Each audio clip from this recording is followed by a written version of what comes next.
Like Yeah. I remember when I was, like 18, 19, and I worked in a like similar thing. And we had an instance where someone had come into the club and they were playing the pokies and they had their fucking kids in the car park, sitting in the car. Like, fucking what point do you go, maybe this is Yeah, not not for the you. best thing for my life right Yeah. now because like you're now affecting like they're fucking kids, like they're only little, Yeah. sitting in the car while old love's in there fucking on the You also pokies got and to shit. think about it too. Like, at what point do you go, I'm actually putting my kids at risk because anything can happen to those kids You're in the car exactly park. right. What if It's not a someone flogged daycare. them or the bloody sitting in the sun like that? Yeah. Like, fuck, Well, this you've seen a shit's couple of unreal. times where people go and rob cars and there's a kid in the back. Yeah. And they just take the car. Yeah. And the kid's just going for a joyride. Yeah. Not knowing. And I'm like, what were you doing? You've Yeah, gone in exactly to get right. food, or you've gone into, like, say, go gamble. And I'm like, surely there's a bit of a conversation That's at the some thing, point. And you're just like, yeah. sorry, And what? that's the thing. Like that's the time when you sadly that's the point where the club or the police or someone has to step in because it's got that bad. But like you say, if you had stepped in a little bit earlier or tried to intervene, wouldn't have fucking got to that point. Like Yeah. what if someone had taken those kids or something like that? Like then you would have gone, fuck, if only we did something earlier. Yeah. Yeah, it's one of the guys I used to train. And it's funny because you have these interactions with people and they seem pretty level-headed, like nice guys. And he was telling me his wife at the time, he didn't realize over the course of like a 5-year period, she had a really like a mad gambling problem. She would have blown about 250K Oh, of his money. So she was taking money from him not realizing. So all of a sudden she's like, well, we're broke. Well, what do you mean we're broke? And he's backlogged everything. And then she's found she's going to the casinos and just losing all this money. And I'm sitting there like, because you're never going to be able to recoup that money. You can't sue them. You can't do anything. the thing is though, I also think you're a fuckwit for not realizing. Like, how can you not know that Yeah. someone is taking $250,000 from you? I If always someone think, took $100 from me, I'd be like, mate, this ain't happening. I would know about it. Like, yeah, I always go back to, because I was having a conversation with a mate the other day about like this Tinder swindler thing. And I watched maybe half of it because you get the gist of it pretty quickly. Yeah. I'm like, this is just idiots getting taken advantage of.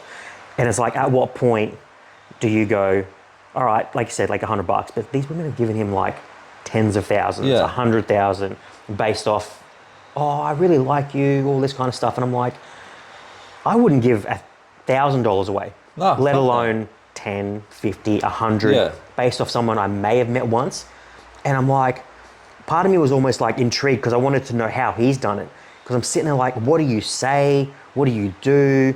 Because I can't imagine the lies that you'd have to keep perpetuating well, the to thing get is, these people. it's obviously who they pick. Like, 'cause Oh, for sure, they'd be a targets. normal everyday person would be like, what the fuck? I'm not giving you any money. Yeah. It's obviously these people that like, they're lonely or, Yeah. they want something so fucking bad, they're willing to just like put the blinkers on and ignore all the fucking warning signs Yeah. because they want to so many fulfill. people were taking there's something loans in- out and That's selling what I mean. stuff. And I'm like, But there's, to go to those extremes, there's obviously something in them that like they're searching for, that they're Yeah. willing to fucking just be blinded to fucking all common sense Yeah. because they go, oh no, this dude fucking loves me. yeah. They Yeah, obviously it's wanted weird. that fucking, like, I just don't understand how I don't never understand get it. to that And maybe point. that's me just being ignorant because I've never been in a situation like But that. it's the same as like you go back to the gambling thing. Like they're obviously searching for something or to feel a certain way because same thing. They're putting all this money in, ignoring the fact that you got a 1 in a million chance of fucking winning, Yeah. but they'll just keep putting the damn money in over and Yeah. over and over and over. You and might over win again. 10 grand, but you spent 9 to win it. Exactly right. Yeah. Or you spend fucking 20 to win the 10. Yeah. And they just ignore the fact that they've wasted all their money and they keep fucking losing and their chances are low, but they'll still fucking do it anyway. Yeah. Yeah. I've never, like I said, like everyone's got their vices. And like, I guess like you look at the vices, they'd be like drugs, alcohol, gambling, money. I guess there's probably like some personality traits, I guess you could call vices and stuff, but I've never really had any that I can think of or any that I've never thought I've had a problem that I haven't had a grasp on. But for me, the gambling one has always been a tricky one because I'm just like, I can understand drugs and alcohol because you get almost like chemically addicted to them. So it's that I can understand how you got it. But with the gambling thing, I'm just like, there's so many steps that The thing you is with probably the could gambling have. thing, though, ultimately it creates the same thing. Like Yeah. that feeling when they do win, that fucking dopamine hit, dopamine, and yeah. that feeling that they Yeah. get, same as doing drugs. Like fuck, it makes you feel good, so I want to keep doing Yeah. this shit. Same thing. They just got to win that one time, feel like that, and go, fuck, I want to feel like Yeah, this they again. forget all the come so down. So they just keep doing all the dumb shit Yeah. and feeling like shit just because they want to get that one time Yeah. that they fucking feel amazing. Yeah. It's the same with the drugs and alcohol. Like you wake up with a hangover or you're coming down or something and you're like, oh, fuck this. But then you go, fuck, I remember how good I felt beforehand. But so you Yeah. just do the shit again anyway. Yeah, I And the definitely fucking don't gambling's miss the doing same. it. I definitely don't miss doing any of that shit. Oh. Now, you probably spent, what was it? This weekend was it at the Gold Coast again? The IPB? Sleeman Centre in Brisbane, yeah. Yeah, how'd that go? What did Yeah, you it take was away good. from that? Take away from this time, I think it was, It seemed very interactive from the things I saw. Yeah, Because you this- had the cable. yeah. the So cable pulley.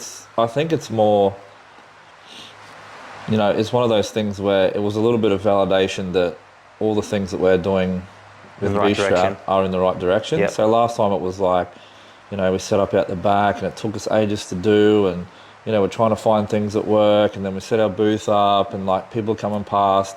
And the big thing was the first time round it was like, well, what's this, like what's B-Strap like? Yeah. We're sort of not trying to sell it but having to explain what it is. And whereas this time around, Mel and Laidlaw spent the day there, and like, we made a lot of sales, which basically, virtually paid for our sponsorship. Yeah. Just in one day. But the theme was this time, it wasn't like people knew who we were. So people were just coming up and saying, oh yeah, I want this one, do you just have this? Or, oh, I've seen you guys online. I definitely or, like, saw a coming lot up. of like online coaches and stuff sharing your Yeah. stuff. Like I saw a few people, like I saw like Emily King and Matt, I can't remember his last name, that's so bad, sharing like your stuff and that, because she's got something like 200,000 followers. Yeah. So that's got to be a pretty good Yeah. indicator for you guys. Those people are sharing those things. Yeah, 100%. The thing, the strange thing is, we've got a lot of, like, most of the people that have bought a lot of the stuff now are the ones like professional bodybuilders, like athletes. It seems to be like the people that we would assume would be a little bit harder to sell to, because obviously like bodybuilding pros and stuff Yeah. like that, they've used a million things, they've been there, done it all before, they've seen. Yeah, we've also spent years just building a base. That's the thing, like all these products, they've been there and tried it all. So Yeah. generally we sort of thought, they're going to be the harder ones to try and target, because like for them, unless it's, it's got to be top notch, or they don't fucking want it. proven. Whereas we've found that they're the ones that buy it. They're majority of our customers is IFBB pros and bodybuilders and all these types of people, and online coaches and PTs, and they're all the ones buying Yeah. it. It's almost like it's harder for us to get Like the general public. the everyday person. I think it's more, where we sort of went wrong at the start was we kind of had this like, well, we understand it, so like, Yeah. it's not that hard to understand. So like, but as we found Surely that, everyone does. Yeah, surely everyone does. Yeah. So I think that's why we had a lot of the pros and stuff like that, because they understood it, they understood the benefits, they understand why our shit's better than everything else that they can get. Because we sort of started to find that people would like message us and go, well, fuck, how do I use it? Yeah. Like, what do I do for this? What are some exercises I can do with it? So we've started to put a lot more content based on how to use the strap, how to hold it, hand position, like exercises you can do with it, Yeah. and actually like doing content explaining physically how to do it while we're doing it. And we've found like that's made a massive difference, because now we're getting a lot of sales that are just everyday people that, previously probably held off because they're like, well, it looks fucking good, but I don't really know what to do with it. So, I'm not going to buy it if I don't know what to do. Yeah. Whereas now we're getting a lot more of those people, because we're putting that content out, and we're getting a lot of interaction and a lot of people like even messaging saying like, oh, can you do up a video of an exercise I can do for this, Yeah. or an exercise I can do for that? Well, it's probably trickled down from people, like you said, like your pros. Well, that's the and thing. it's trickled down to like the general public. And see, the thing is now, because a lot of them have it, they're using it with their clients Yeah. and stuff, people look at them and go, well, fuck, they're using it. Like, it's worked out well for us realistically. It's not how we sort of thought it would pan Yeah. out. But when people like that are using it, like you look to those people and go, well, fuck, this dude knows what he's talking about. So Yep. he's using that. Maybe I need to use it. There's obviously some benefit to it. Yep. But I think the breakdown previously was because we weren't explaining it quite right, assume. or didn't have enough content. We thought, well, fuck, man, like, you know how to train, just, Yeah. just Yeah, get yeah. it and train. Yeah, surely But how now to that we're use it. actually putting these things out, and there's also a lot of, because we know how to use it, and like Yeah. Laidlaw's you know, flogs it to death and does a million different random things with it. And because we've product tested it, and now that we're, you know, showing those types of things, we're showing exercises that perhaps like people haven't seen before, Yep. didn't realise that they could even do with it, and a lot of stuff like that. So we've found that, you know, there's been a lot more traction around that, which I think with the shows it's helped a lot, because there's a lot more people we found just coming and asking, you know, buying the strap, or, you know, they already knew who we were and they thought, oh, I can actually fucking have a look at one, like to see what it looks like. You know, and we had the cable machines and stuff there so they could actually try it. And then we had a lot too of, because we had our first strap, we had out the OG, and then we bought the second one, we had a lot of people asking if we had the new one. So like they already knew who we were, and we've actually found too, we've had a lot of... They're waiting for what's next. Yeah, so like they came to the show and said, oh, have you got the new ones here? So it's like they already knew who we were. Yeah. So we found that that was a big difference this time, as to like, it wasn't so much trying to get our name out there, it was more sort of, you know, solidifying like who we were, and we were kind of a little bit, we weren't like the new kid on the block anymore. Yeah. So, I mean, we are relatively new compared to a lot of the other brands and stuff that were there. But compared to like who we were last time and who we are this time, Yeah, like very you know, different. And everything went smoother. Like our setups were easier. Like it's one of those things. Like You've done it. You know, the more you go along, like with anything in life, the more you do something, obviously you refine the process. Yep. Which obviously sets us up well, because we've got nationals next weekend. So you know, because we've got a lot of those processes and stuff down pat, we've now got a 2-day event. So obviously we can, you know, sort of springboard from how we went with the Queensland shows. Now looking back, like over the last like 6 months, 12 months, and how B-straps come about, and even going back way further to like before you came to Queensland, or before you got in the fitness industry and all that kind of stuff, you're obviously working in the mines, and Yeah. even early before that. Looking back from when you were a kid, teenager, growing up, did you think, I'm going to be A, in the fitness industry, B, where I'm at?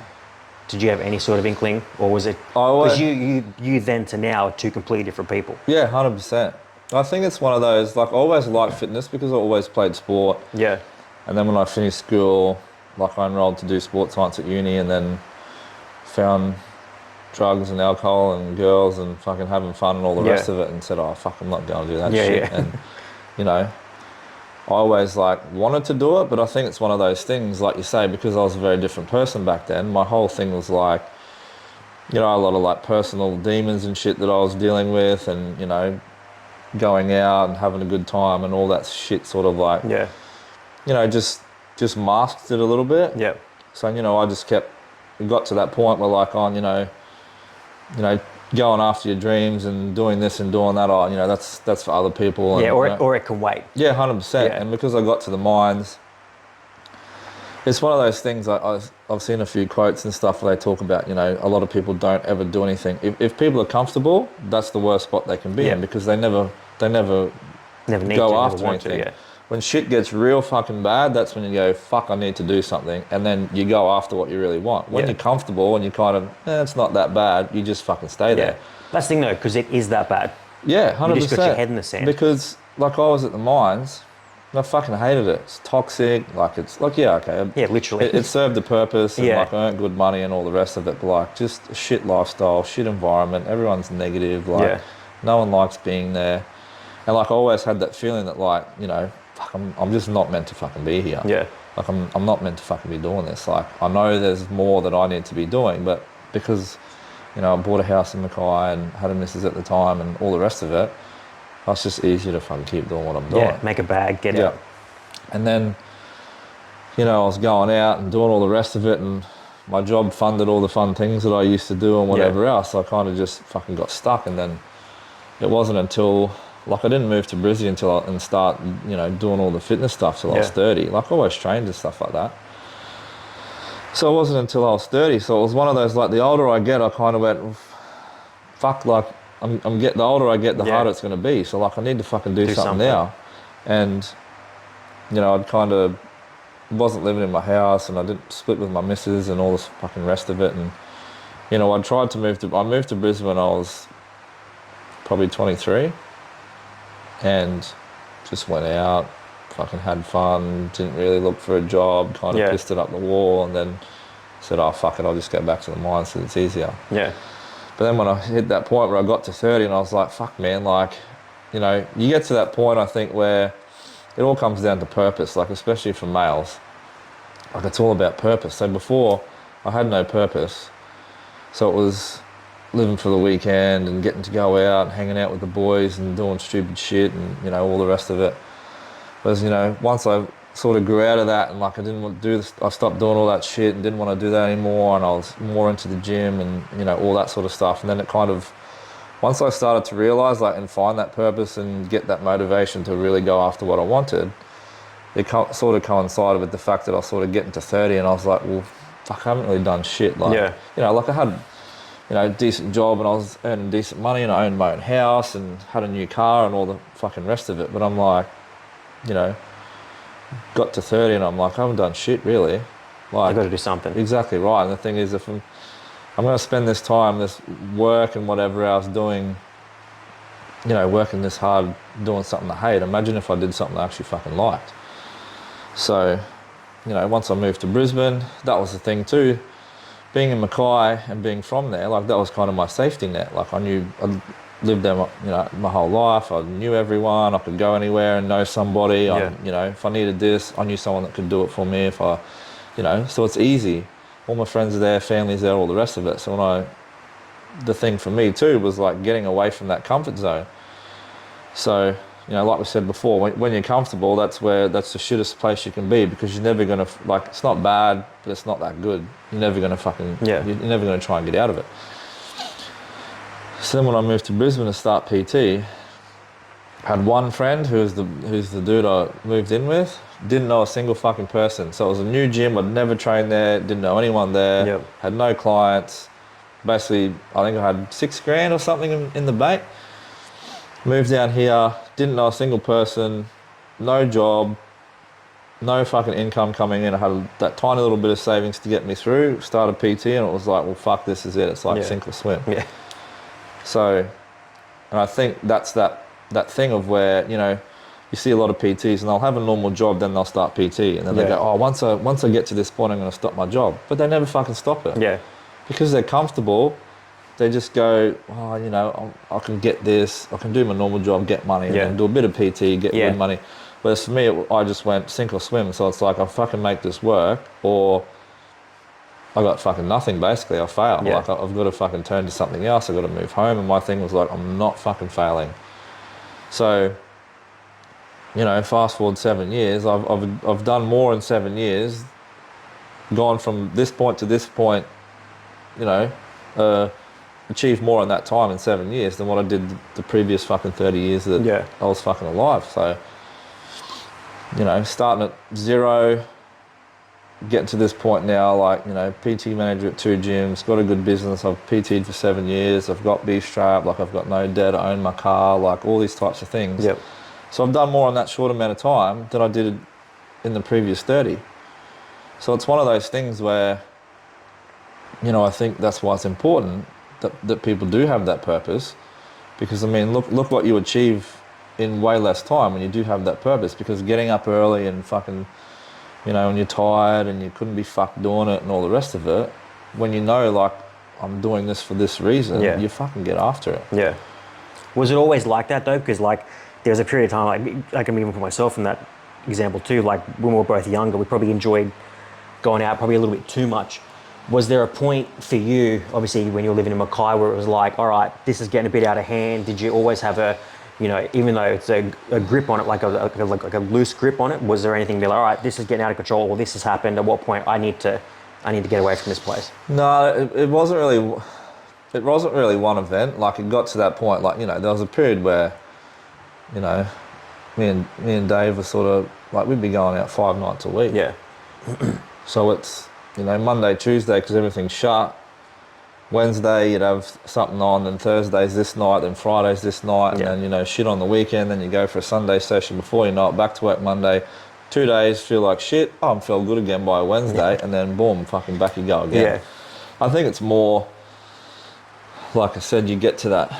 It wasn't necessarily one event, like there was a few sketchy, like, you know, there was one night after a festival, like, ended up in hospital twice in one night, and you know, I was on fucking heart monitors and had to get my bloody drip and fucking, you know, all these things. And, you know, that was, you know, one of those things where I'm like, fuck, that could have went the other way. Like, Yeah. and, you know, spent 8 hours in the hospital or whatever and walked out and fucking away you go. But the Yeah. thing is, that could have went the other way and I didn't fucking walk out. So I think it's one of those things, you know, you get to that point where I just started to have this feeling more and more and more that, like, you know, I'd be getting on it and whatever else, and then fucking next day I'm lying, and I'm just like, what's the fucking point? Like, what was the fucking point? Like, you have this, I think when it comes to drugs and all that sort of stuff, like, you're chasing that feeling of, like, you know, you're trying to feel fulfilled. So for me, it was like, I just always felt, I don't know, I think because I dealt with a lot of shit as a kid Yeah. growing up, because I never actually fucking dealt with it, I had this, like, I just felt nothing. So for me, going and having fun and whatever else, I'm like, fuck, you know, I feel fucking good, like. Yeah. And then as soon as I'm not, I'm just back to that nothing again. Yep. So for me, it was, you know, I love being around the boys and going out, Was it whatever sort of like else. a coping mechanism at some Yeah, point? 100%. Yeah. It was more just, I just wanted to feel something. So Yeah, like yeah. for me, like I just going out, having fun and doing all those things, I was like, fuck yeah, like this is good. And Yeah. then the rest of the time was just fucking, yeah, I just do shit because I have to, not Yeah. because. But then it got to that point where, like, it wasn't really doing it for me anymore. And, you know, you'd have to do more and more of it, or you're fucking Yeah, going yeah. even harder. That's where or- something does happen. That's what I mean. So Yeah. you're doing, like, dumber shit than you were doing before, and your benders went longer, and Yeah. you were doing way more shit and trying different shit you weren't doing before, Yeah. just to try and get more and more and more out Yeah. of it. And it Which is got- crazy when you think your body, like what your body can handle. Your body almost like, your body gets, oh, I'm used to this now, so now we need to do more just Exactly to get to where we were right. And I before. look back and go, why am I still Yeah. sitting here? Yeah, Like, how am I alive? yeah, but the thing is, like, I don't know, it just got to that point where, like, more and more and more, I'd have that, like, wake up going, oh, it's just not fucking doing it for me. And, Yeah. like, I just always had that feeling like, I know I'm meant to be more than I am right now. And a big thing for me, too, is, like, when my granddad died, because he was, you know, kind of like my idol in a lot of ways, I Yep. used to think, like, you know, if he's looking down on me now, like, would he be proud of me and what I'm doing? Like, could Yeah. I look at him and know that he's fucking proud of who I've become? And then more and more and more that I used to think that, I used to think, fuck, there's just no fucking way. Like, Yeah. this is, you know, he wouldn't fucking Be be doing impressed with what I'm doing. Yeah. So Do I you think, think loss is like, in a weird way, because I think I think like this, like, do you think loss, even though it's horrible at the time, is somewhat of a motivator? oh, 100%. And, like, in that exact aspect, like, I kind of been lucky that I've never lost, you know, until my granddad died. Like, I'd never lost anyone that was really that close Yeah. to me, but because I thought so highly of him, and it was like this, you know, like, when he died, I went and got on it and fucking sort of went, oh, you know, I've fucking dealt with it and all the rest of it. But I think it's one of those things, like I said, for me, it was that point of, like, you know, that person's not coming back. And I thought, like, you know, he was kind of like, you know, the figurehead of, like, our Yeah. family, and, you know, I got the same last name as him and all the fucking rest of it. And, you know, as I matured a little bit more and kept having that feeling of, like, fuck, you know, I'm meant to be more and whatever else, having that loss, it was more the fact that, like I said, you know, I'd do things and go, fuck, what would he think? Yeah. You know, if he could see me now, like, what would he think? Well, you know, is because I thought highly of him, I'm like, I want, you know, to be Other seen people. in the same light that he is. Yep. Is this something he would do? Or, you know, is this the standard that he would do shit at? Like, Yep. fuck, he wouldn't do this shit. And it just got to that point where I'm like, fucking, you know, I need to kind of be, because you have this, you know, I have this feeling, I think most people do, that, like, a lot of times who you are, you think, you know, I'm meant to be more. Yeah. That was almost my thing, even when I was at the mines. Like, I know I was meant to be more than this. And then when you do have that loss and you start, you know, comparing it, like, everyone has it differently. I guess some people, you know, they might lose a parent and they've got to step up because that parent's not there to do things for them, or whatever. So my thing was, like, you know, the standard that I thought, you know, my granddad, well, he was the standard. Like, he was just a true gentleman. And to me, like, he was who I needed, that's who I wanted to be. So as Yep. I got older and, you know, sort of slowly started to mature, my whole standard was like, is that what he would do? Yeah. Well, you know, would he be proud of me, the fact if I was doing what I'm doing? So I think in terms of loss, like, it's kind of how I dealt with it. And obviously our, like, whole family dynamic changed once he died. Everyone kind of sort of started to go their separate ways, and all that sort of Which thing. just shows he was kind of like the glue. Yeah, 100%. Yeah. Like, it was just all completely different after that, and I think it just solidified to me that, like, how big of an influence he did, and he was that type of person that, there's a lot of ways that I am a lot like him, and one thing with him was, like, he would sit in a room and say absolutely nothing, but as soon as he spoke, everyone would fucking listen. Yeah. Like, he wouldn't say much, but anytime he said something, like, everyone valued what he said. So my whole thing was like, I want to be that type of person, because obviously I viewed him so highly, and I want to be that person, because obviously he was so important to all of the whole family, because like I said, once he wasn't there, the whole dynamic changed. So for me, it was that I want to, have that, not for my own selfish reasons, because I want to be important, but more that I want to have that influence on people around me, that he obviously made everyone else's life so much better, and he was seen in that light, that I want to be able to be, have that influence over the people that are around me. And then I just more and more started to go, well, the person that I am right now, and not going after what I want, and not being able to take care of people, and being selfish and doing all these things, that's not who he was, and that's not gonna, I'm not benefiting the people around me by doing shit that I'm doing. So, that was kind of. Does it make you colder in a way? Like, not colder as in like a bad person, but for me, I think, like, when my best mate passed, it was kind of like, at the time you think about things differently than what you do now. But for me, not that I was an emotional person beforehand, but I was more of like a socially outgoing person. I always wanted to go out and have fun, and I'd go out of my way to help people and all that kind of stuff. Whereas now, it's obviously been years that have passed, but now I'm quite cold in terms of, like, if I don't like you, that's it. Or if you've broken any sort of trust, it's done. The only things I sort of tolerate are, my circle's quite small, because I don't really feel the need, after seeing how someone can just be here and then 1 minute gone. Yeah. It's kind of like, well, not that you think about your own mortality, but it's kind of like, anything could happen to me. Yeah. So I'm living my life how I want to live it, with the people who I want in it. And if you don't like it, that's totally fine, but move on, fuck off, etc. Yeah. So I've become quite cold in that regard, not in terms of like emotionless, like I'm not like shut off or anything like that, but my life is how I want it at all times. I don't do anything other people want. Oh, let's, everyone else wants to do this. That's cool. I don't want to do it. I'm not doing it for the sake of the group. Do you find that's how your sort of life's become now? Like, quite blunt. Yeah, you like, do things for you. You don't let people slow you down.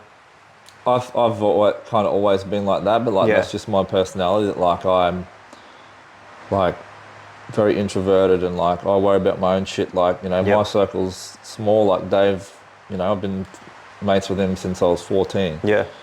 Like Laidlaw, Aaron, like all the boys, like we've been friends 10, 15, 20 years. Sure. So my circle stayed the same when I was a dickhead before, and when I'm, now getting somewhere in life now. So for me, like, I've kind of always been like that. I think in terms of like what you were saying, like, I agree, but I don't necessarily think it's that, like, I'm cold, or, even for you that you're cold. It's more, I think, you realise that your time is limited and your energy is limited. Yep. So you put your energy into people and things that are valuable to you, or that matter to you. So rather than, because my friends have been the same the whole time, and I don't go around looking for new friends, because I'm like, well, I'm happy with the ones I got. Yeah. Like, I know a lot of people, and, I help a lot of people and all that type of thing, but I think as you get older and when you deal with loss and stuff like that, you realise that, that mortality, that, I've only got so much energy, so I'm going to put the energy and time into the things that I love and the things that I care about and the people that I care about. So I'm not going to go and, like going out. Same thing, like, when you're young, you go out, you meet heaps of people, and you're the fucking man because everyone knows who you are. And I thought, this is fucking cool and whatever else. Then the older you get, you're like, well, where are all those people now? Exactly. Half of them I don't even fucking know where they are. Yeah. It's like, it was cool, everyone knew me before, but now I'm like, I couldn't give a fuck who knows me. Yeah. Because the people that I want in my life, and the people that I care about, and the people that care about me, like, I have way better relationships with them than, this small group of people, than having, just know heaps of people over here. So, like, it doesn't serve you. It doesn't get you anywhere in life. Like, And also too, if you ever need anything off these people that are over there, it's nothing they Oh, want to come 100%. from. No, Yeah. they only like, you go out and they're your mate and it's all cool because, Yeah. everyone likes to know the fucking known person and shit. But then at the end of the day, when shit hits the fan, well, it's this little group here that's Yep. going to fucking do shit for you. Yeah. They're the ones that are there for you. All that's just fake shit. Yeah. And I think, it all sort of goes hand in hand when you mature and you start to have more purpose and you realise where you're going in life. You realise all these things and, you realise the stuff that is important and the people that are important and all that other shit, it's all just superficial. So the going out and having fun and knowing all these people and doing all this shit, like, it's all superficial shit. When it Yeah. all comes down to it, they don't really give a fuck about you. You don't really give a fuck about them. And there's not that much value in, I got a lot of awesome memories. I wouldn't change anything because if I hadn't have done all that shit, I wouldn't get to, Yeah. be where I am now. But then you also think, none of that shit mattered at the end of the day because you got memories about it, but none of those people are around and none of Yeah. the shit you did has really benefited you in any way. But, I guess if nothing else, it's just the thing is everyone deals with it differently. So some people get in that life and, they get to 40 and they're still doing that shit. Yeah. They just keep chasing that Yep. more and more and more. But, it's one of those things too, I think, where everyone comes to that realization and, that, I need to stop doing this and I want to become who I really meant to be and all these type of things. Everyone has that realization themselves. Yeah. Like, you can tell someone over and over and over, man, fuck, you need to stop doing that shit. Like, I'll help you do this and, help someone. You can see, the potential in someone, you can see where they're going wrong. But the thing is, you can give them all the advice and all the help in the world until they're ready to, they have to come to that realization Yep. themselves. Some people do it here, some people do it here. Sadly, it's one of those things that, you just be there for someone until they get to that point. I think everyone gets there eventually. It's just, people figure shit out on their own. Yeah. Speaking of that, because you've always been quite like athletic and quite fit, but you also played sports to a certain level, and obviously you've had a lot of injuries and stuff beforehand too. Can you go over sort of what sort of level you're playing soccer, injuries and stuff that you've had? Because I know even my body's in bits now, but yours is just held together, Yeah. held together by glue. Mine's just running on hopes and dreams Yeah. at this point. Yeah, I played a lot of soccer. I mean, I was always kind of naturally good at sport. When I was a kid, I played all different things and got in, school teams and fucking all the rest of it. So soccer was kind of the one that I stuck with, and I was, playing Premier League in Mackay by the time I was 16, and then I went on a futsal trip for Australia overseas when I was 18. And then, I sort of wanted to, the problem is I think I probably could have made something of it, but once again, going out, having Yeah. fun, doing all those things, it kind of meant, I'd have to sacrifice all that. And I'd go to training, but I just fucking did it because if I didn't go to training, I couldn't play on the weekend. Yeah. And the thing was, I look at, the level I sort of got to. I mean, not that it's fucking that amazing, but I think it was, I was quite good when I was young, but it was kind of one of those things. It wasn't because I trained hard. It wasn't because I was fucking disciplined. It was just, I was just lucky that I was just naturally good at it. So then you get older and you look back and go, fuck, if I'd have just cut all the bullshit out and actually fucking tried, I probably could have done something with it. At one point I was speaking to a dude in England that had a futsal league over there, and they were like, if you want to come over, we'd be prepared to put you on, we'll help you find a job, and you can get paid and all that sort of shit, and start and sort of work your way up. But same thing, because I was young, I was like, oh fuck, I'd have to leave home and then leave all my mates here, my family here, and it's on the other side of the fucking world. Yeah. And it's too much fucking effort. And I look back now and go, that was such an amazing opportunity at fucking 18 or 19 or whatever I was. I could have made something of that. But once again, in the comfort zone, it's a risk, it's harder to do. All the shit I'm going to miss out on here, I don't want to fucking leave my mates. So I didn't end up doing that, but I, played in rep teams and when I was young and, went away and won, national titles with futsal and all that sort of thing. And then, those 18 to you know, sort of early 20s, you're going out, you're doing all these things, you don't really want to sacrifice all that shit. Well, you know, that was for me. Like looking back, wish I had done it now. But for me, I'd never had an injury my whole life until I got to 16, and like I broke my arm here, and then, you know, I dislocated my knee playing soccer. I was about 25, and then 18 months later, I tore my kneecap actually off my patella. So like my kneecap's up here, my leg's fucking dangling because this had snapped off completely, and broke my hand. You know, I got to one of those things where I think that was another reason that, you know, I started to actually follow fitness properly and do all these things, because I'm like, my body's not doing what it's meant to be doing, what I want it to. My mind is way stronger than what my body is. Yeah. Like my whole life I've kind of been like that. That like mentally I'm strong. Obviously, you know, I've dealt with a lot of things and been through a lot of things, and you know, some of it I've, you know, self-discipline that I've made myself fucking go through hard things in order to be there, but my body just doesn't fucking hold up to it. Like there's so many times that, you know, my body is just not in the same condition as what not that it's in the same condition, but just can't handle it. So once I did my knee, like I've had problems ever since, you know, like break my hand. Yeah, the crunch on it. If you could, the noise that thing makes, it's bad. It's bad. Oh, like it's just wrecked. But like it's obviously like limited. Like I never played soccer again. Once I ripped my kneecap off, like I've never played a game since. I've never played any type of sport since. So I think that was also a bit of a catalyst to, you know, fuck the shit I put my body through. Like one day it's not going to pull through.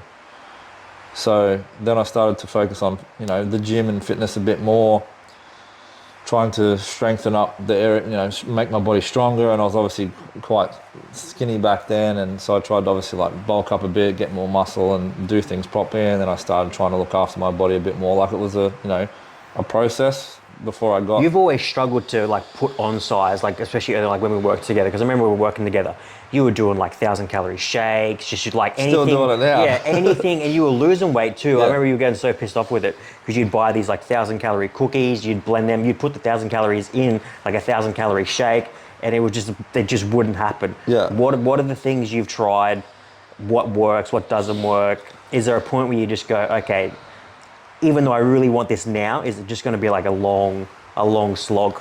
Yeah, like it sucks. Like even now, like I've been having, you know, 5,500 calories, and then I've got, you know, like this is the thing with my body. Like it wasn't just injuries. Like I've had, you know, stomach issues, and there's certain things I can't eat, and I've had like I've got a, you know, I've had, you know, things to do with like my internal health and like organs and stuff like that, and I've got a cavernoma like in my brain, which is like abnormal blood vessels that filter together, and like it can cause brain aneurysms and shit like that. So what's that brought on by?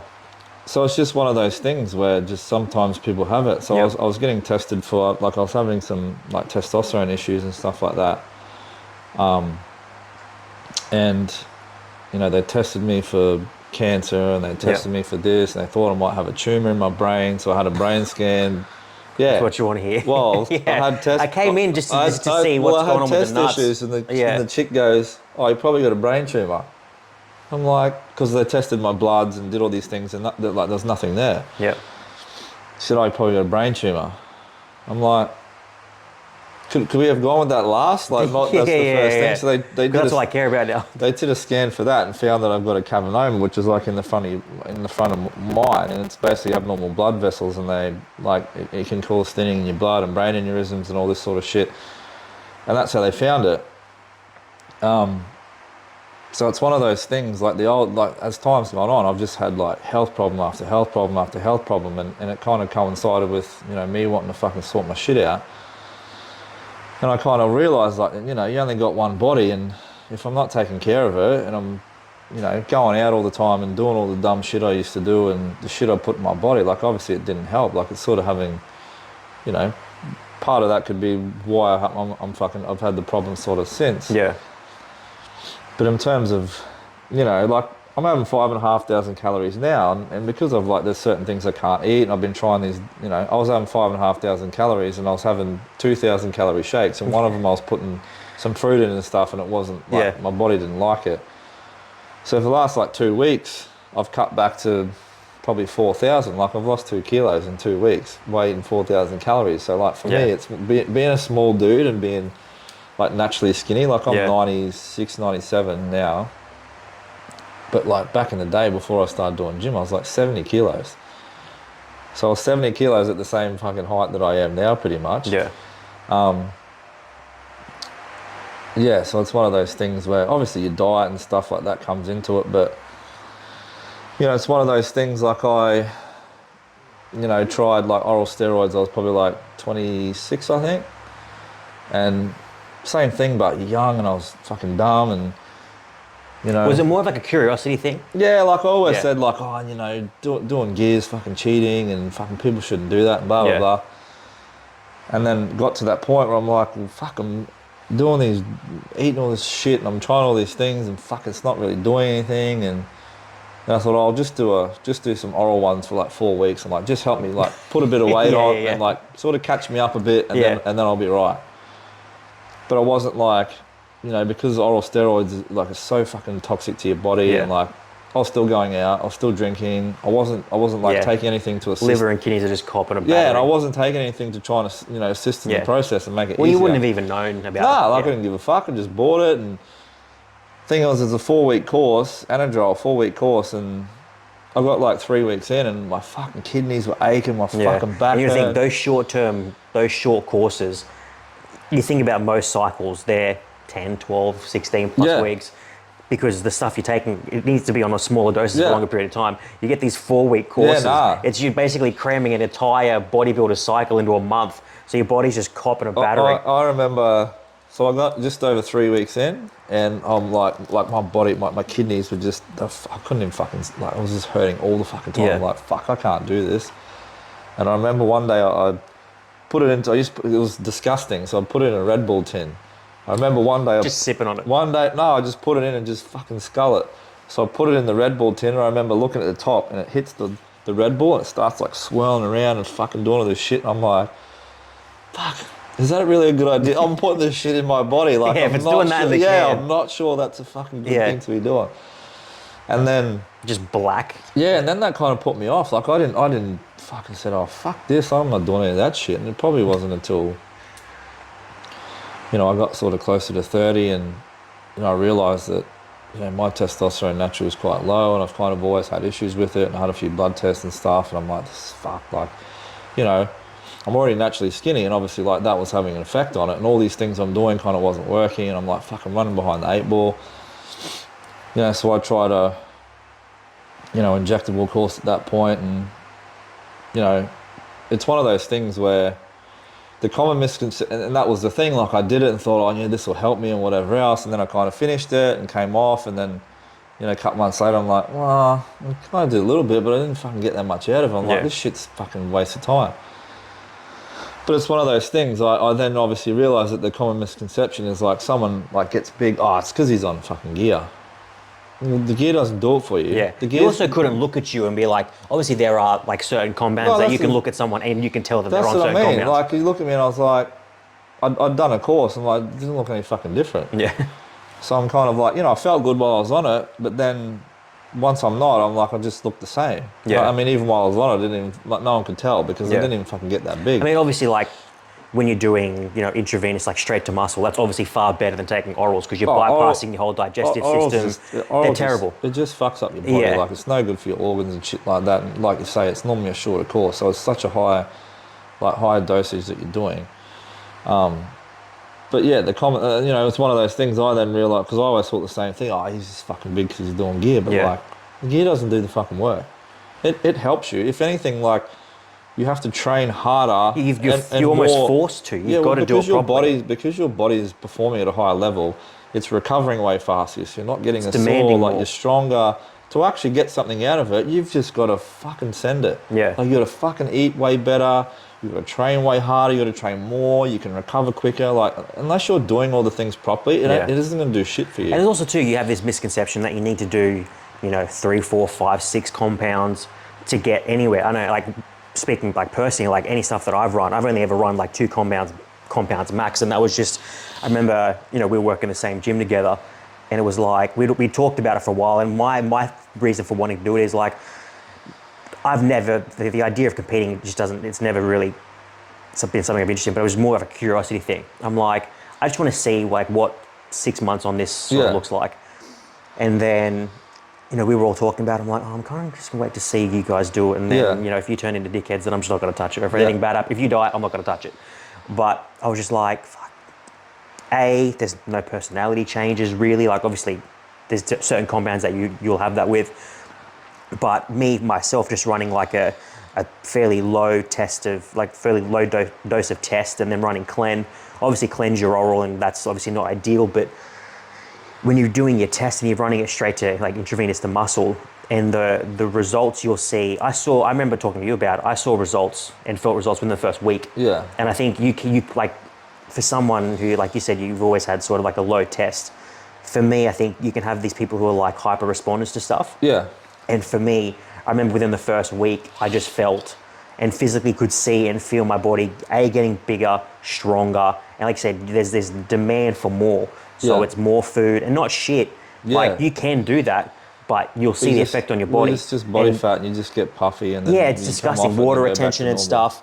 But for me, when I was on it, and I was probably on it on and off for probably about a year and a half, on and off, obviously because you got to wait for stuff to come in. So I never did it for that long because I think that sort of long time is just, it's real bad.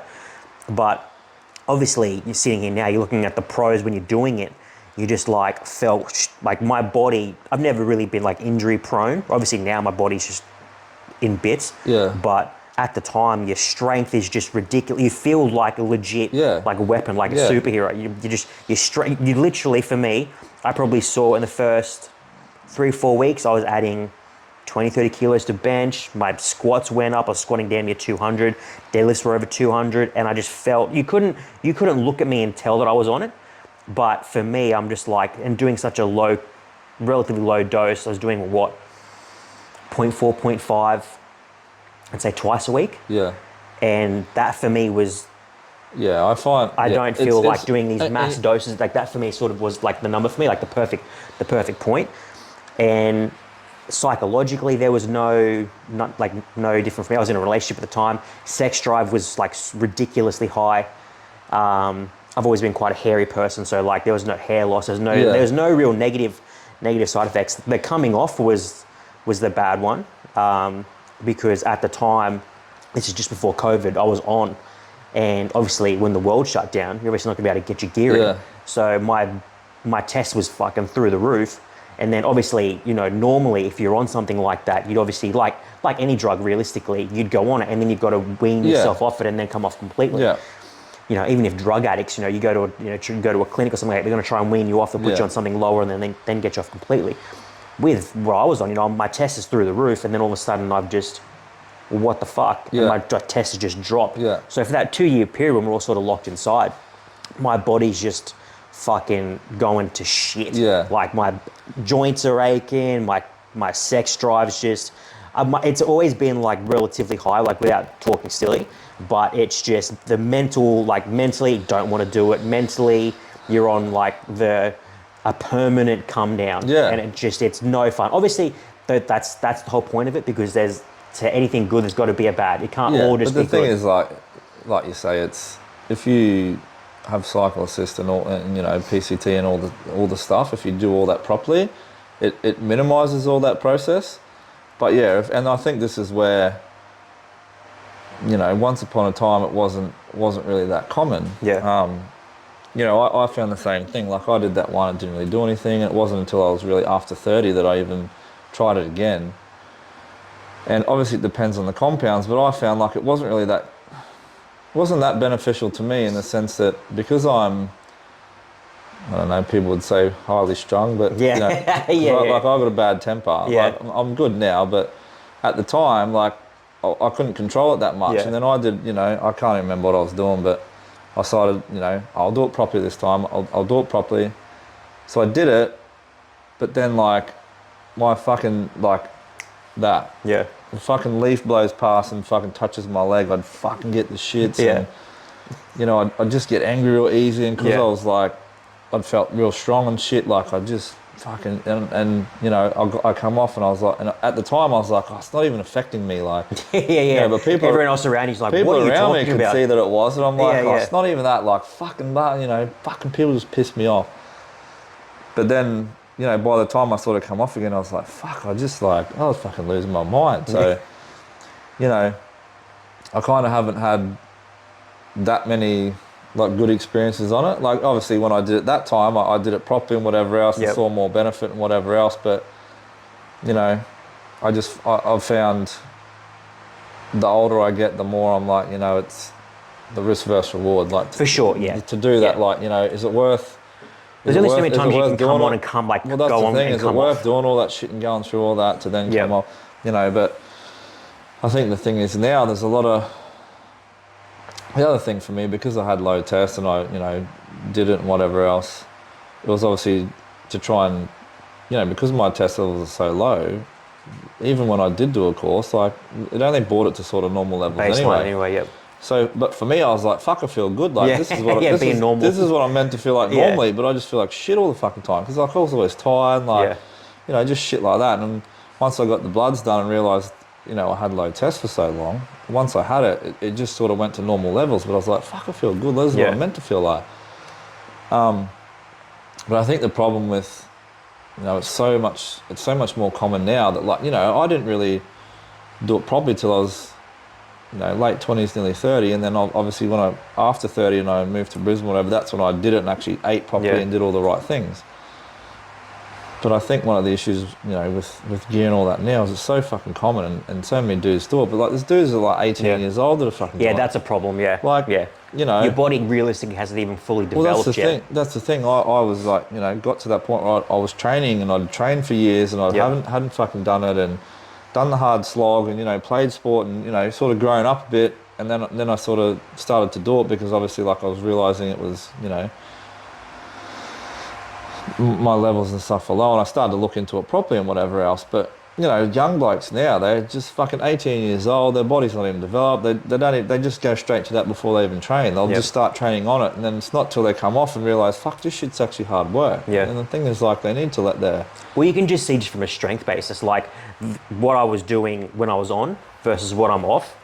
Two totally different worlds. 100%. And no There's one things wants, that no I one wants to can't. come off and be a weak bitch. And Oh, it is generally like that, and it's not like I don't really like. Everyone's got an ego, but I can sit aside and be like, okay, I know that this is where it needs to be because this is regular people stuff versus superhero stuff. Yeah. I'm not saying superhero isn't like a positive thing, but for me, like my negatives, like I didn't really get any negatives from obviously being on test other than coming off it, like because how I wanted to do it would obviously be the normal way of coming off it, like sort of weaning yourself off, but obviously.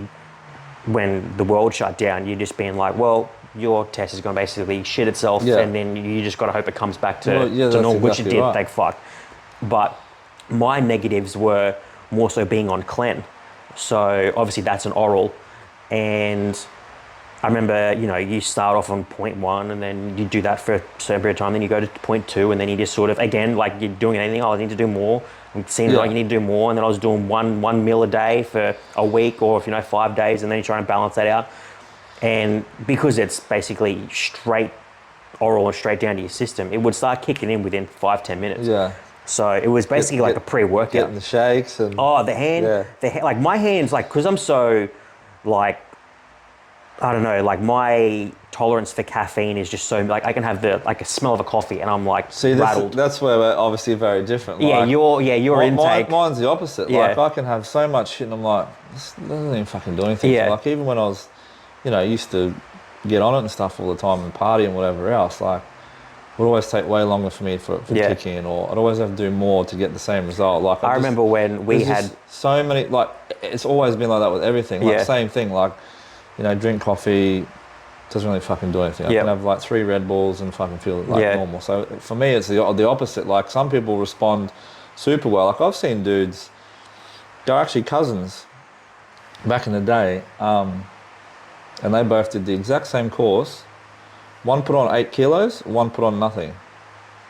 The exact same thing, exact Yeah. same course, but obviously their bodies just respond completely fucking Yeah. different. Like they trained together and stuff, Yeah. so it wasn't like they were doing all this different shit to each Yeah. other. But yeah, people's bodies are, and you know, for some people they get a lot out of it, and Yeah. you know, get good results. Other people, it's, you know, helps a bit, but you know, it depends on the person. I remember when we did the no year of drinking, and we're like, it's so stupid how you like rationalize things in your brain. Like, oh, we won't drink alcohol, but we'll do everything else. Yeah. It's so stupid. Yeah, it's like, oh, we won't do this, but everything else is fair game. Yeah. And Yeah, I because- just said no alcohol. yeah, no for a year. alcohol. Yeah. And we're at I think it was a Christmas by work end of the year or Christmas by wherever it was. And I'd very rarely ever drink Red Bull, but because we were just drinking Red Bull because we weren't drinking alcohol, we must have had 12, 15 cans. Just, Yeah. Then you just chugging them down. And obviously we were doing other stuff too. I remember towards the end of the night, we were talking, and all of a sudden my heart just went from normal to. I remember I grabbed you, and he's like, "What's wrong?" I'm like, "Just stay here for a second. I'm just going to ride this out." It was Yeah. like 30 seconds where I genuinely thought I was going to have a heart attack. I'm like, Yeah. "This is it," and I was like, one of those things where you're like, "All right, get our Jaffrey card. We're not Yeah. doing this shit anymore." Yeah. I remember driving home, thinking I'm not going to be able to sleep for like 2 days. I shit you not, I put my head on the pillow, out for like 12 hours. Yeah. I woke up the next morning. I'm like, again, you like how stupid your brain works. And I'm like, I had the best sleep ever. Maybe I can sort of like try and work out a system that I do something like this and then Well, go the back to thing sleep. is, because you'd had that much adrenaline, your body had just gone through so much, it just fucking wore itself out in that time, and that's why you would have went to sleep. Oh, it was ridiculous. But see, the thing is, that's sort of what I was getting at before. Like when you're young, you look at that and go, "Fuck, how can I do that?" yeah. and then get this sleep afterwards. Yeah. Whereas, as you get a little bit older and wiser, you think that is not worth putting your body through just to Yeah, get the 12 just hours to a get day the of sleep. chance. Go and do something that's good for you Yeah. to get the 12 hours of sleep. You Yeah. just think that's fucking moronic to Yeah. try and put yourself in that situation Yeah. where, like I said, with me, when I ended up in hospital a couple of times and stuff, it's like, that could have fucking went the other way. Like, that's not good. Like, don't Yeah. go, how can I do that again, but get a better result? Yeah. It's like, it doesn't work like that. You don't get to No. pick and choose. No. I remember like what I was saying, like going back to the cleanse stuff. I'm like, my negatives were more like the anxiety and stuff that it did for me. Like I can deal with the shakes, but it was more frustrating when you're trying to text and trying to write stuff, because I'm trying to text and my fucking fingers are going over this way, and I'm like trying to like do Yeah. these ones. I'm like, fuck, it's pissing me off. But it was more like the anxiety and stuff, because it's like a hyper focus. Like you're just hyper focused on whatever it is, and you're hyper focused on, say, something positive, and you're just really, really positive. But I've got a temper, but it sounds really stupid. It's very controlled. Yeah. But if I were to snap, it's bad. Yeah. So it's like I'm either all or nothing. Like Yeah. I am how I am now, or it's Yeah. leave. Yeah. And I remember there'd be times where I'm like, say something's like I've had an argument with someone, or if I'm watching something, or I can go from being, oh, that's upsetting, to just I'm just like literally just depressed now. Yeah. Because you just hyper focus on Yeah. this one thing. Or someone's like made a passing comment to me, I want to smash them. Yeah. And it's like, because you're so hyper focused, and then everything escalates. But then you got to. I remember every morning I'd be like, okay, this is why you're feeling like this. This is it real? But then Yeah. you'd have these flicker moments where you're like, that's the thing. It's not real, but in your head, you're like, It it's felt like a very drug real. addict. It felt they very get real. paranoia, and they go, in their head, it's fucking real. What's Yeah. going on is real, but in reality, you're like, mate, it's all in your head. yeah. But that's the thing. Like, it's that whole perception is reality. So you see it and go, fuck, this is what happened, and then someone else goes, that's not even what happened. But Yeah. because that's what you saw, that's what you think is real. I remember just thinking like, because you only think about the good stuff. So Oh, I remember 100%, I was you don't- sitting there yeah. thinking like, while I'm on all this stuff, on these two compounds, and I think for that, like, not that I ever recommend stuff, but I feel like that's a very basic stuff to start on. And the I feel thing like is, those like, two things. we obviously live in this world now where it's like, everyone's trying to be the best, and everyone's trying to get the furthest, and Yeah. there's so much stress in life, and there's so much expectation that we all have to fucking achieve all these things and do all these things, and like, you look at it and you can see the appeal to it. So it's like, well, I want to perform at the highest level. So Yeah. if I can take this shit here and it makes me perform at a higher level, well, I can get to where I need to be quicker, or I can get a better result, or I can get to this point faster. Can you imagine a point where because obviously there's like very severe risks, but it goes like anything. Like you can see that like there are some people in there, Yeah, they can peop- live to 100 and smoke and drink, whereas some and people can just drop dead. have Panadol and they fucking die. Yeah. Like, the thing is, Some people's bodies obviously, like you said, like react to certain things, and like you said with the two cousins. And there are some people who can take stuff and it has next to no ill effect on them. Do you think, or can you imagine a point where they'd be like, all right, we're going to make all these different compounds and then just no negatives whatsoever? I think the thing is, I mean, I don't know if it'll get to that point, especially in Australia. I think because, you know, the government has so much control over shit and, you know, they only legalise shit they're making money out of. Yep. And, you know, there's all this sort of bullshit. Do you think that's a safer way to do it though? Where it's like, all right, government, you know we're doing it, and we're going to do it whether you. How about you get in on it? No, make it safer. And that's the thing. There's better ways to go about it because it's like, you know, because I'm on TRT.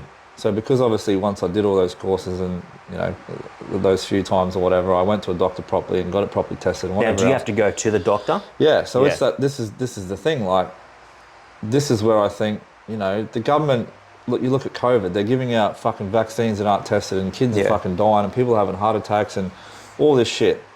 And I'm a fucking grown man and I was doing all these tests. I had the scans for my head, like they did fucking everything to try and find ways. They put me on these natural things and did all these things and none of it fucking worked. And, you know, then put me on this small dose of this stuff. It's just a testosterone gel. 6 months, virtually did nothing. I was still under the fucking low level. Like that's how fucking bad it was. I actually used something to help and I still wasn't hit the minimum. Yep. So I have to, you know, I mean, the thing is the gel that I take, like it only brings it to inside. When you say a gel, is it an injectable gel or something? So it's just gel. So like you rub it on your skin absorbs it. Yeah. So that's the thing. It's just a very basic thing. And even Would that, you like, prefer it to be like an injectable? No, well, see, because the pharmaceutical benefit scheme, you can get an injection, which you get every 3 months. Yep. But the problem with the injection is you get all of it at one time. Yeah, which is stupid. Which is so it's up here And then it drop. and then like, you know, first month you're over the top, then second month you level out, then by the end of it it's fucking tapering off, or it was the gel.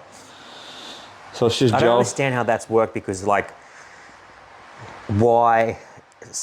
You look at a pharmacy and they would obviously have all the knowledge in the world of how that can cause so many, not only just bodily effects, but it's like mental side effects too. 100%. How you peak here and then you come down. Well, it's like, all right, how about I come in even once a month or every 2 weeks? Ideally, you should be doing it like every 2 weeks because you're not going to go in for a needle every week. But every 2 weeks, go in, get your spike, and it's just like a cruise. You're just basically just cruising. Yeah, there's just so many rules around all that shit, and you know, there's probably other clinics now and private ones and all that shit you can go to. Be way more expensive.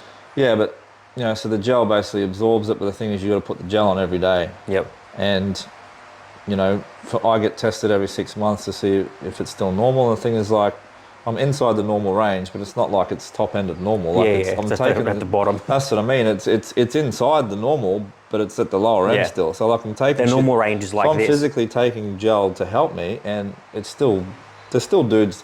Like I've got mates that theirs naturally is fucking higher than what mine is with the gel. Yeah.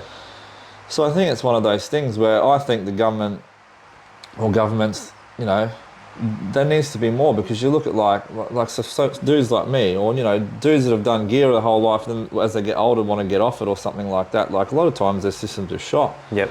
So say for someone like me, like every time I go, the doctor has to ring this government line, get approval, put my case number in, put my all these details in, whatever else, and they approve it before she's allowed to let me have it. So a male with low testosterone, which is basically what makes a male, you know, this is the thing, you've got all these, you know, people transitioning and want to be men and all these things, and they're just giving them all like puberty blockers to kids. Yet I'm a grown man that has low test, and I've got to get the government approval every time I fucking go 6 months to get this pissy ass gel that just makes me normal. Yeah. So, especially with, and the thing is, as men get older, obviously their testosterone's only going to get lower. There's so much stress and shit. Like, there's so many studies where they look at like the testosterone levels of men now compared to what they were 20 years ago, 40 years ago, and they're just declining, just as a natural thing, because there's so much stress and there's chemicals in the shit we eat and all that now that it's declining. And the thing is, if males need to start, you know, taking a supplement or whatever to increase their testosterone, well, why should that be withheld? I mean, not saying like, oh, everyone go and do gear and fucking blow up. Yeah, and, you'll be sweet to look after you. Yeah, nah, like even just in terms of even the gel, like to ring the government for them to fucking tell me that I have to get approval to take it, yet you're going to let kids have fucking puberty blockers and all the rest of it. It's ridiculous. Yeah.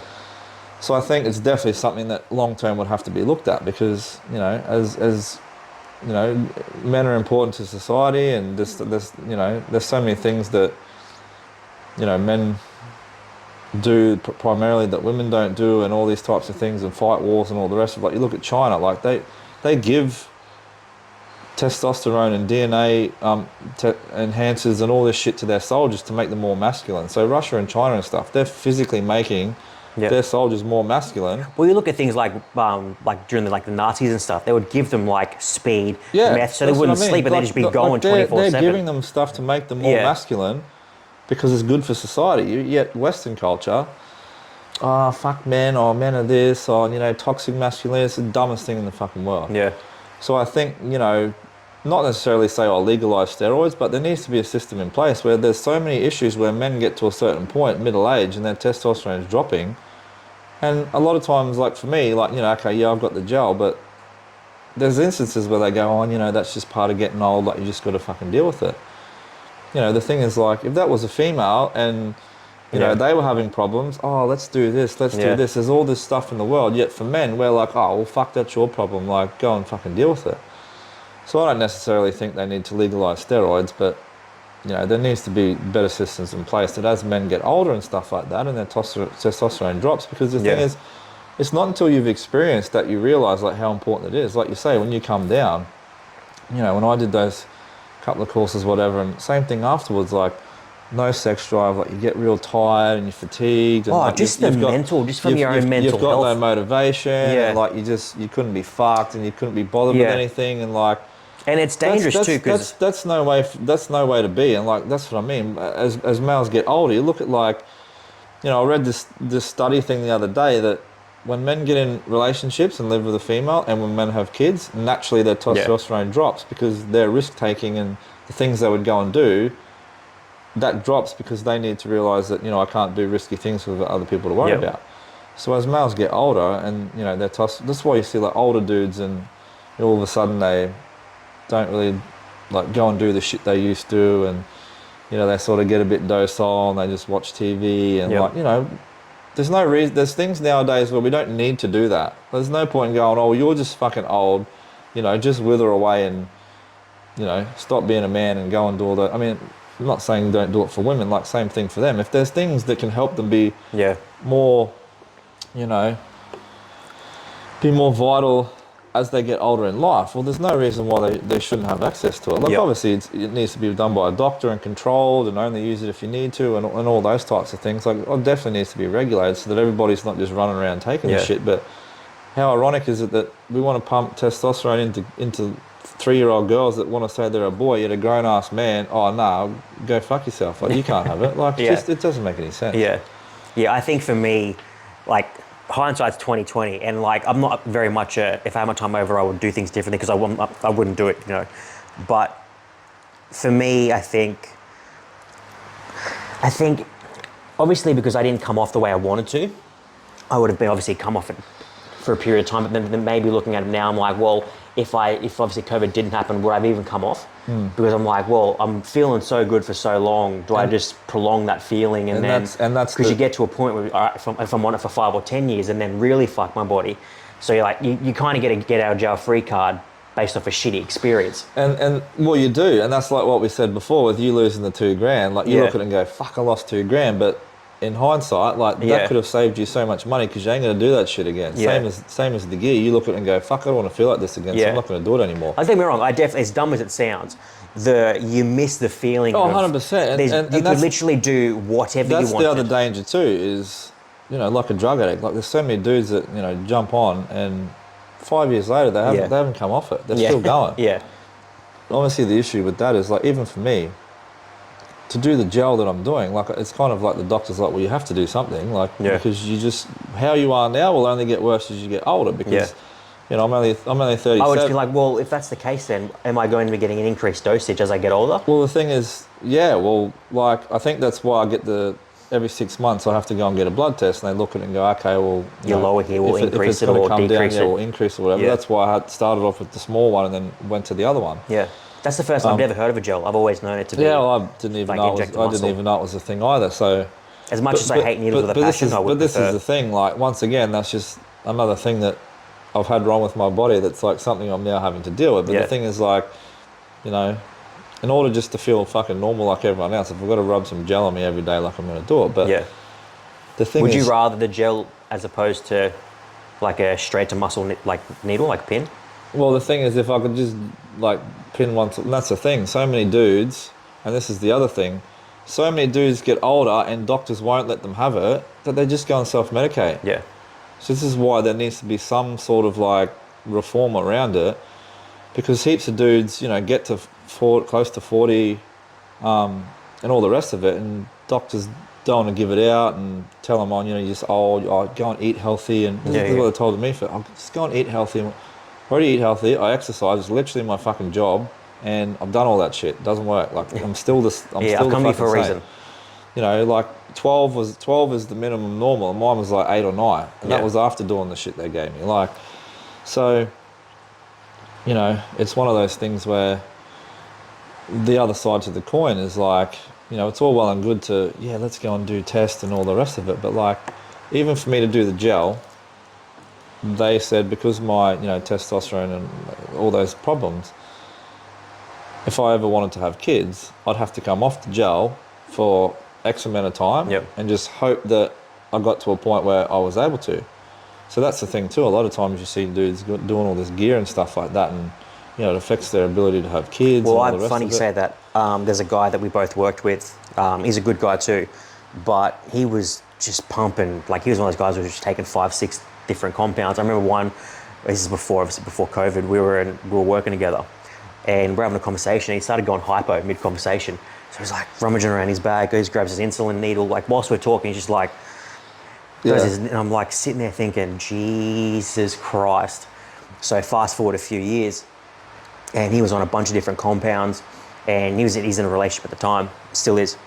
And he was just on the mindset of like, well, I'm pumping all this gear into me, I can't have kids. And sure as shit, nope, just thought that he couldn't, and then Yeah. ended up having a kid, Yeah. just randomly. And I was talking to him about it. And he's like, I just didn't even think I'd be viable. I didn't Yeah. even think the boys would be swimming because I was just like basically killing them with all this Yeah. gear, and he must just be like a genetic weapon. And I was like, because it is And generally that case where they just nothing and works. that goes back to it. Like you look at, for me, like I've never done any courses like that. You know, Yeah. all I do is just this gel that's doctor prescribed, and they're like, well, your chances are slim to fuck all. Yes, you've got someone just pumping heaps of gear and boom, has a kid. Like Yeah. no worry. So like it's one of those things. It like affects everybody differently. Yeah. Well, yeah, I don't know. I think, would you, if you had your time over again, say the last like 5 years, would you touch it again completely, or would you just not even bother?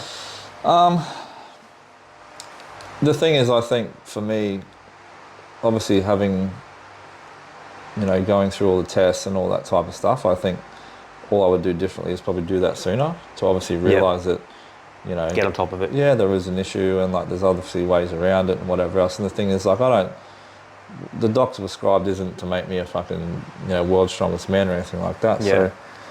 So, you know, if I ever did something like that again, it's definitely, you know, as you get older, you do it for the right reasons. So like, you know, you do it properly, you take all the precautions, and you know, Yeah, that's one thing people don't it's do. quality of life. I think as you know get older, it's more, you know, like we were saying before, the things you put your time and your energy into, it becomes like, you know, is this going to improve my quality of life? Like, you Yeah. know, you're going to do it because you get the best result out of Yeah. it. Whereas when you're young, you go, oh fuck yeah, I'm just Well, going it's to like do you're this and saying get with big. these 18, 19-year-olds who just jump straight onto it. And when they jump straight onto it, they're not jumping on a small amount. It's generally No, exactly a few right. compounds and and same it's a thing, lot. they're still going on the And they're not piss doing and- any tests. No. They're not getting their blood work done. No. They're not checking anything. Because why would you? Yeah, exactly then it's right. kinda Because like- the thing is, when you're 18, you feel good. Like, you get on have a bender and wake up next day, oh, fucking sweet. Yeah. Whereas as you get older, you realise how shitty all this doing shit to your body makes you feel. So Yeah. you've got to take those precautions. Yeah, it's insane. We'll wrap this up, but can you tell people how they get a hold of you for coaching and B-Strap? Because I was going to do that last time, but I completely slipped my mind. So how do they get in touch with you for coaching, PT, and B-Strap? So my Instagram is Christian Wall, probably for my coaching. I've got a website as well, christianwallfitness.com. What's easier? Probably Instagram. Yep. And same for B-Strap. So bstrap.com, we've got all our range. You know, there's an about us, what we're about, how we came about, and all that type of stuff. And then our Instagram is B-Strap. And that's obviously, like I said before, we put content up there. Like, you know, we've had little talks like this on there. A lot of like information videos, how to use the strap, like, you know, basically everything we're doing, updates and all that type of stuff. So we run, you know, we've started doing TikTok. We're still trying to figure It's that. interesting. It's It interesting is. how it plays. I was talking to you about it before this, how this girl was having a bit of a go at me about a previous podcast. And I'm not ever like, I never get bothered by much. And I was just sitting, it was making me laugh watching the feedback she gave because it wasn't good. It wasn't like anything positive. It was just ragging on me. And I'm sitting there thinking, like watching it actually cracked me up.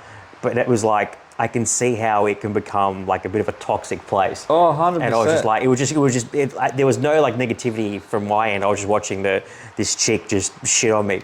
I was just watching it. I was like, it just cracked me up. But I was like, I can see how this can be a bit of a toxic. Well, the thing is, toxic I mean, place. and the thing is, I don't really understand it. But like with Instagram and stuff, like, you know, largely it's, you know, you've got to make good content. And, Yeah. you know, this and that and whatever else. And then I don't really understand TikTok. And we started an account and, you know, posted one video and got, you know, 2,000 views on it. I'm like, fuck, that's fucking pretty good. Yeah. You know, don't really have no followers. Like, Yep. posted another video, 2 views. I'm Yeah. like, what the fuck Yeah. is this? Yeah. work? Where are these other But then I've 1,998 like, people? you know, I've barely spent any time on it, but I've just like come across random shit that pops up. Yeah.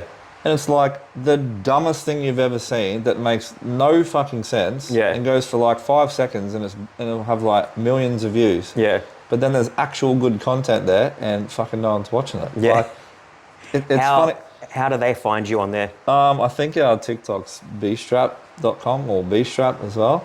B-Strap on I TikTok? think it's bstrap on TikTok, yeah. Like that's something that we're trying to move into a bit more. Because we actually came across someone that's a dude that had a video with all these 20,000 views or some shit, and he's got like a couple of 100,000 followers, and one of our strap was actually in his video. Oh, real? Yeah, so like someone sent it to me and said, oh fuck, look at this. Yeah. So there's obviously definitely value in you know, every platform. Yep. But it's one of those ones where, you know, how you put stuff on TikTok is different to how you put it on Instagram. For sure, yeah. So because I've always done Instagram and a little bit of Facebook, but you know, Facebook's a bit of a dying thing, I think. You know, TikTok's so different. Like it's something you've really got to fucking try and figure out. Yeah. I've spent the last like few weeks just really trying to work out, because like with Instagram, it's more like you've got to, you know certain times when Yeah. to post and stuff like that. Whereas TikTok, you can just post. It doesn't really matter. Oh, It's just me trying to wrap my head around it. There's no real sense to Yeah. it. It's like you just put it out there. Whatever happens, happens. Like obviously you want engagement, but when I put stuff out there, it's not for I want 1 million views. I'm like, that'd be great, but I'm like, it's also just to put more stuff out about this. And that's the thing But too, it doesn't matter if I post at 2 a.m., 2 p.m., Nah, whatever. And yeah, exactly right, and that's what I mean. Like, we've posted videos and get thousands of views, and then some get none. I'm like, this video looks like the other. Like I don't understand what it is. But the thing is, it's like you say, like the more you put stuff there, like I was saying with the IFBB before, the more you do it, you'll start to figure out, okay, this works here, but it doesn't work on Instagram. I definitely feel like the more, just from my end, the more consistent you are with posts, like